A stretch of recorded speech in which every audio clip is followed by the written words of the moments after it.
But want to kick off things today with a closer look at those energy moves. In the wake of the winter blast we're seeing cripple the nation, energy demand, as I said, we're seeing spikes in oil prices and natural gas. And let's get into that here to kick things off with our first guest. Rebecca Babin is a senior energy trader at CIBC, and she joins us now. And Rebecca, when we look at it, natural gas to me stands out because that's seeing its strongest day since earlier in February, the beginning of the month when the Northeast had their own storm. But what is this doing right now in terms of supply and demand? Yeah, so it's doing two things, and both of which are pretty troubling in terms of pricing. It's increasing demand significantly in places like Texas, Oklahoma, where temperatures are extremely cold. And it's also limiting supply because you have wellheads freezing over and you have other various infrastructure related issues impacting the grid. So that in combination is creating this massive spike, not just in Henry Hub nat gas that you're looking at, but on some of the other regional gas prices that are significantly constrained in this event. So it's pretty tough out there. I would say this, the curve, however, if we look at the longer term nat gas curve, is spiking in this front month and not necessarily far out the curve, implying that this is somewhat of a short-term disruption, and that doesn't provide any solace to anyone right now who doesn't have heat in the freezing cold.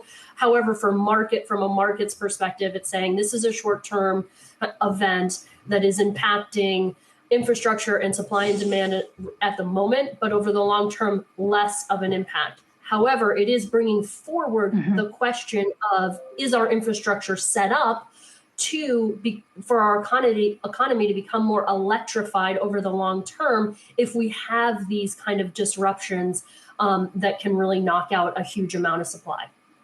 Yeah, so Rebecca, let me pick up on that point because this comes, of course, at a time when there's been a lot of debate about natural gas versus electric. And I wonder how you think this is likely to shift the discussion on that front.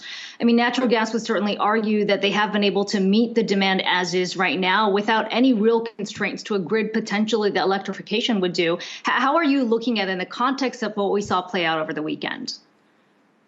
Yeah, I think it's going to shine the light on the fact that we might not quite be where we need to be in terms of, well, natural gas is considered a greener form of energy. However, it has gotten a bad name in the past year or so as not being quite as green as other renewable sources. And as we see these types of disruption happen, it comes back to the point of where do we need to apply our resources for the most sustainable and clean and consistent energy, right? And we don't know exactly where that lies at the moment. And these type of events really show us that natural gas needs to be part of the solution. It's not the enemy, and it's not the albeit answer to green energy either. It lies somewhere in between those things. And I think this event is going to become more politicized as we look at some of the new administration's goals of clean energy. Yeah, and obviously, as you said, there are short-term things to deal with here in terms of production outages due to this storm as well, versus maybe some of those longer-term implications of where we go on the renewable side. But even in Texas, it was interesting to see wind turbines impacted by this and the amount of energy that comes through that side, even in a state like Texas. But when you look at maybe the supply of demand, the equilibrium of supply and demand further out, what are you seeing in terms of where we're at and maybe getting back to normal and how this storm might impact that in those longer term futures contracts now?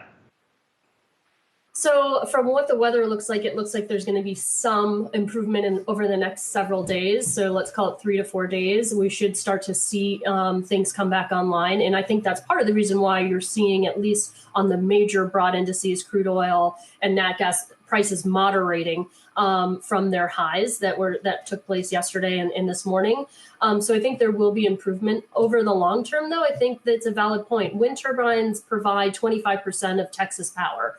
Obviously, when they're frozen, they provide less, but they are not to be considered the culprit of this event, largely due to the fact that nat gas is also having an issue and crude oil is also having an issue. Even some nuclear plants are having an issue right now. So this is going to be a long-term issue that we battle as we try to make these transitions and we fight for resources to build the infrastructure for the future.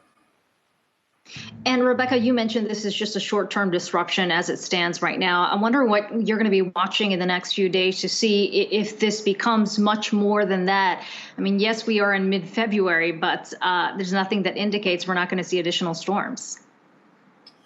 Yeah, that's a good point. I think I'll mostly be watching how quickly refineries come back online.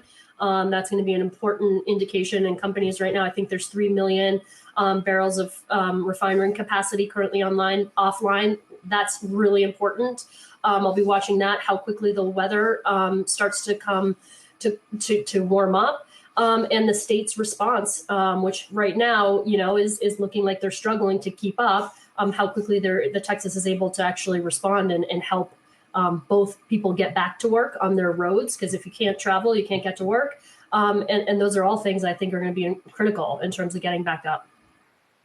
Yeah, having driven through it, it's interesting to see how, different territories of this country deal with different storms. Not exactly used to seeing what we're seeing down there in Texas. But senior energy trader at CIBC, Rebecca Babin, appreciate you coming on here to chat with us today.